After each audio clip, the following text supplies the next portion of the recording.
Hello students, स्वागत है आप सभी का वोल्केनो आईएएस के डेली करंट अफेयर के डिस्कशन में। तो स्टूडेंट्स, आज का जो करंट अफेयर का जो डिस्कशन है उसे हम स्टार्ट करते हैं। सबसे पहले अगर हम बात करें, फर्स्ट टॉपिक है फिनफ्लुएंसर्स के बारे में। बेसिकली इन्फ्लुएंसर वर्ड आपने सुना होगा, जो सोशल मीडिया से रिलेटेड कोई पर्सनैलिटी होते हैं जिनके फॉलोवर्स काफ़ी ज़्यादा होते हैं, तो उनको इन्फ्लुएंसर टाइटल दिया गया है। तो ऐसे ही एक वर्ड है फिनफ्लुएंसर। फिनफ्लुएंसर की बात करें, बेसिकली वो पर्सन जो फाइनेंस सेक्टर से रिलेटेड अपने जो सोशल मीडिया को यूज़ करते हुए अपनी फाइनेंशियल एडवाइजरी जो जारी करते हैं या फाइनेंशियली एडवाइस देते हैं, जैसे शेयर मार्केट से रिलेटेड हो या बजट से रिलेटेड हो, तो उनको यहाँ पे फिनफ्लुएंसर बोला गया है। तो अभी recently security and exchange board of India, जिसे हम सेबी के नाम से जानते हैं, उन्होंने अपनी एक गाइडलाइन रिलीज़ करने के बारे में सोचा है कि जो फाइनेंशियल इन्फ्लुएंसर हैं, जिन्हें फिनफ्लुएंसर के नाम से जाना जाता है, जो फाइनेंशियल सेक्टर से रिलेटेड इन्फ्लुएंसर के रूप में वर्क करते हैं, उनके रिलेटेड एक गाइडलाइन है वो इश्यू की जाएगी। बेसिकली उनको रेगुलेट करने से रिलेटेड है।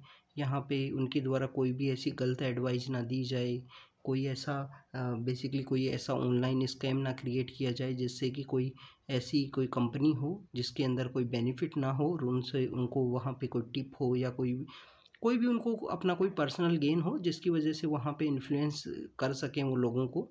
तो ऐसा कुछ ना किया जाए, इसलिए उनको रेगुलेट करने से रिलेटेड जो गाइडलाइन है वो सेबी इनके ऊपर वर्क कर रही है और जल्दी ही सेबी रिलीज करेगी। सेबी का जो बेसिकली वर्क है वो यहाँ पे देखा गया है कि कोविड-19 के बाद में जो सडन राइज हुआ है, जैसे यूट्यूब, इंस्टाग्राम, इस तरीके की जो चीज़ों को यूज़ करते हुए अनरजिस्टर्ड इन्वेस्टमेंट एडवाइज़र के रूप में जिस तरीके से यहाँ पे शार्प राइज हुआ है लोगों का, जो अनसोलिसिटेड सोशल एडवाइस देते हैं सोशल स्टॉक के टिप्स के ऊपर में सोशल मीडिया प्लेटफॉर्म को यूज़ करते हुए। ये वो पीपल होते हैं जो पब्लिक सोशल मीडिया प्लेटफॉर्म्स के थ्रू अपनी कोई भी फाइनेंशियल सेक्टर से रिलेटेड एडवाइस दी जाती है, पर्सनल एक्सपीरियंस को शेयर किया जाता है और मनी और इन्वेस्टमेंट जो स्टॉक मार्केट से रिलेटेड जो एडवाइस है वो यहाँ पे बताई जाती है इन पर्सनस के द्वारा। इनके वीडियोज़ की अगर हम बात करें, जो फिनफ्लुएंसर जो लोग होते हैं उनकी वीडियो यहाँ पे बजट को कवर करते हैं, स्टॉक मार्केट को, इन्वेस्टमेंट को, प्रॉपर्टी कहाँ पे बाई करनी है, क्रिप्टो करेंसी की एडवाइस हैं, फाइनेंशियल जो ट्रेंड ट्रैकिंग है, इन सब चीज़ों के बारे में ये लोग एडवाइस देते हैं। तो सेबी के द्वारा बेसिकली एक प्लान है कि इन लोगों को रेगुलेट किया जाए, जिससे इनको रेगुलेशन के अंदर इनको कंट्रोल किया जा सके। अगर हम बात करें स्टूडेंट सेबी की, तो SEBI basically security and exchange board of India है, एक इम्पोर्टेंट इंस्टीट्यूशन है। 1988 के समय में ये एक एग्जीक्यूटिव बॉडी के रूप में इस्टेब्लिश हुआ, बट फिर 1992 के समय में इसको एक स्टैट्यूटरी बॉडी की पावर दे दी गई। स्टैट्यूटरी इनका एक्ट आया, सेबी एक्ट 1992 के थ्रू। ये बेसिकली यहाँ पे मॉनिटर करता है और रेगुलेट करता है इंडिया के अंदर जो कैपिटल एंड सिक्योरिटी मार्केट है, जो कैपिटल मार्केट है और सिक्योरिटी का जो मार्केट है उसको बेसिकली रेगुलेट किया जाता है। इसके अलावा प्रोटेक्ट करता है जो इन्वेस्टर लोग हैं उनका इंटरेस्ट किस तरीके से होगा, फॉर्मुलेटिंग किस तरीके से होगी, रेगुलेशन किस तरीके से किया जाएगा, कोई ऐसी नई गाइडलाइन इश्यू करती हैं सिक्योरिटी मार्केट के अंदर कि कोई भी फ्रॉड का क्रिएशन ना हो, कोई फ्रॉड ना कर सके। इस वजह से ये इंस्टीट्यूशन इन सभी एरियाज़ के ऊपर वर्क करता है। सभी के लिए एक फेयर मैनर में वर्क किया जाए, कोई इनसाइड बेसिकली राउंड ट्रिपिंग तो नहीं हो रही है, या अगर हम बात करेंगे कोई इनसाइड कंपनी की जो इन्फॉर्मेशन है वो तो नहीं शेयर कर रहा है किसी दूसरे के साथ में। तो इन सभी चीज़ों को सेबी यहाँ पे रेगुलेट करता है। SEBI basically board of directors के द्वारा रन किया जाता है, जिसका जो चेयरमैन है वो यहाँ पे यूनियन गवर्नमेंट के द्वारा नॉमिनेट किया जाता है। मिनिस्ट्री ऑफ फाइनेंस के 2 ऑफिसर यहाँ पे इसके बोर्ड के ऊपर होते हैं। एक मेंबर यहाँ पे आरबीआई के थ्रू भी होता है इसके बोर्ड के अंदर, सेबी का जो बोर्ड होता है, और 5 मेंबर ऐसे होते हैं जो यहाँ पे यूनियन गवर्नमेंट के द्वारा यहाँ पे नॉमिनेट किए जाते हैं।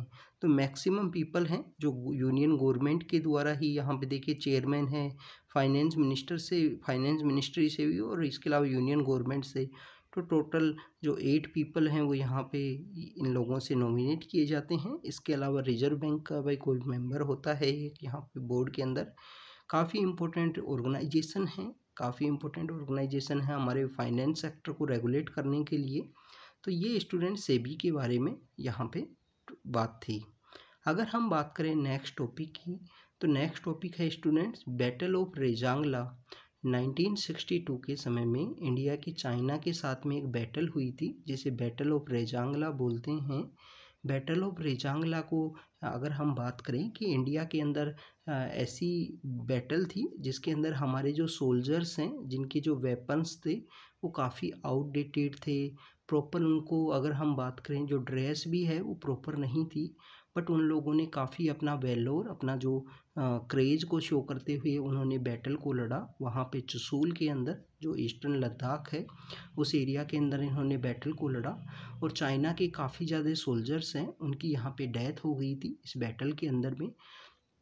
तो बेसिकली अभी रिसेंटली कल 18 नवंबर को बैटल ऑफ रेजांगला के 60 इयर्स कंप्लीट हुए हैं। 18 नवंबर 1962 को ये बैटल है हमारे चुशूल के अंदर लड़ी गई थी। इसके ऊपर आपको हॉटस्टार जो एक OTT प्लेटफॉर्म है उसके ऊपर एक वेब सीरीज भी है बैटल ऑफ रेजांगला से related, somehow similar on ground पे है, जिसको basically war in the hills के नाम से बोला गया है। बैटल ऑफ रेजांगला पे अभी रिसेंट टाइम में काफ़ी सारी किताबें हैं वो भी रिलीज़ हुई हैं। तो अगर आपको डिफेंस के स्टडीज़ में लिटिल बिट इंटरेस्ट हो तो आप इसको रीड कर सकते हो। तो स्टूडेंट्स अगर हम बात करें बैटल ऑफ रेजांगला की, तो ये हमारा 13 कुमाऊँ बेसिकली एक रेजिमेंट है, उसकी 13th जो बटालियन है या 13th जो उसका सेक्शन है, तो 13th कुमाऊँ की रेजिमेंट की चार्ली कंपनी यहाँ पे फाइट की थी। बेसिकली बैटल ऑफ रेजांगला के अंदर काफ़ी सारे चाइना के जो सोल्जर्स हैं उनकी यहाँ पे वो शहीद हो गए थे। और बैटल ऑफ रेजांगला के अंदर हमारे जो सोल्जर्स हैं वो 114 के आसपास थे, 114 हैं, कहीं पे 120 भी आपको देखने को मिलता है। इनके जो कमांडिंग ऑफिसर हैं वो मेजर शैतान सिंह थे, जिन्हें बाद में परमवीर चक्र दिया गया। ये राजस्थान से बिलोंग करते थे। और अगर हम बात करें इस जो सोल्जर्स हैं बेसिकली जो सदर्न हरियाणा है, महेंद्रगढ़, रेवाड़ी, वहाँ पे से ये बिलोंग किया करते थे सोल्जर्स।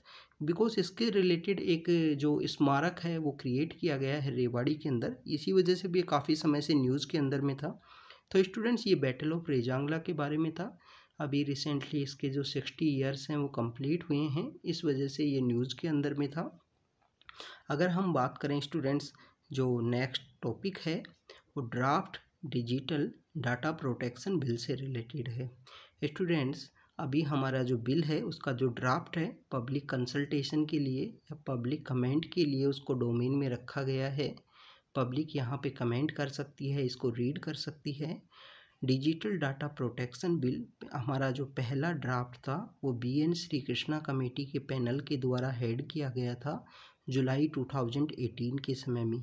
अभी रिसेंटली आप देखिए कि डाटा यहाँ पे एक नया वेपन है जिसको बहुत सारे इंस्टीट्यूशंस के द्वारा, बहुत सारे कंट्रीज के द्वारा स्पाई के रूप में या काफ़ी अलग अलग चीज़ों के ऊपर इसको यूज़ किया जाता है डाटा को।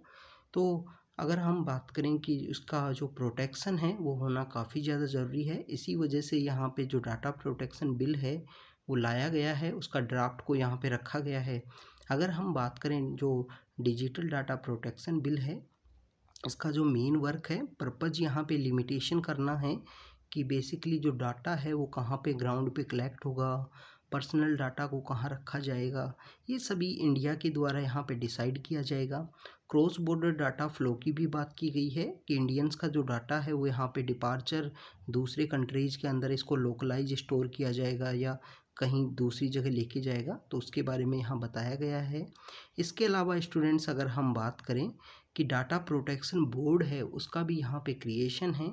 और अगर ऐसा कोई कंट्री, ऐसा कोई इंस्टीट्यूशन है जिसके द्वारा जो डाटा है उसका लीकेज होता है या इंस्टीट्यूशन है उसके द्वारा डाटा का लीकेज होता है, तो उसको यहाँ पे जो पेनल्टी हैं वो रेज की गई हैं। आप देखिए कि जोमेटो के द्वारा जो इंडियंस का जो डाटा था उसका लीकेज हो गया था 2018-19 के समय में। तो इस तरीके की जो बातें हैं हमको पता होनी चाहिए डाटा प्रोटेक्शन बिल के बारे में। तो यहाँ पे जो क्रॉस बॉर्डर डाटा फ्लो की बात की गई है, डाटा प्रोटेक्शन बोर्ड बनाएगा, पेनल्टी है उसको रेज किया गया है। इसके अलावा इंडियन गवर्नमेंट यहाँ पे नोटिफाई करेगी कि इंडियंस का जो डाटा है उसको कहाँ पे लोकलाइज स्टोर करना है या कहाँ पे ट्रांसफ़र करना है, उसके बारे में गवर्नमेंट के पास यहाँ पावर है।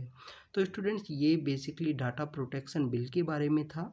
तो आज का जो करंट अफेयर में हमने draft digital data protection bill के बारे में देखा, बैटल ऑफ रेजांगला के बारे में देखा जो 1962 के समय में लड़ी गई थी, और इंडियन जो सोल्जर्स हैं उनका क्रेज, सेक्रीफाइस और वैलोर का यहाँ पे एक सिंबल के रूप में वर्क करती है ये। स्टूडेंट सेबी के बारे में देखा, 1992 में स्टैट्यूटरी बॉडी के रूप में इसको क्रिएट किया गया। और हमने यहाँ पे फिनफ्लुएंसर्स के बारे में देखा जो फाइनेंशियल सेक्टर्स में इन्फ्लुएंसर के रूप में वर्क करते हैं, उनके रेगुलेशन से रिलेटेड जो गाइडलाइन है उनके ऊपर सेबी है जो प्रेजेंटली वर्क कर रही है। तो स्टूडेंट्स ये था आज का हमारा करंट अफेयर का डिस्कशन। आपको और भी कोई इंफॉर्मेशन अगर आपको बतानी होगी तो हम आपको कंटिन्यू हमारे टेलीग्राम चैनल के थ्रू आपसे अपडेट करते रहते हैं। इसके अलावा स्टूडेंट्स आप कंटिन्यू हार्ड वर्क कीजिए क्योंकि 2023 का जो एग्ज़ाम है ज़्यादा दिन दूर नहीं है। तो thank you students, thank you very much.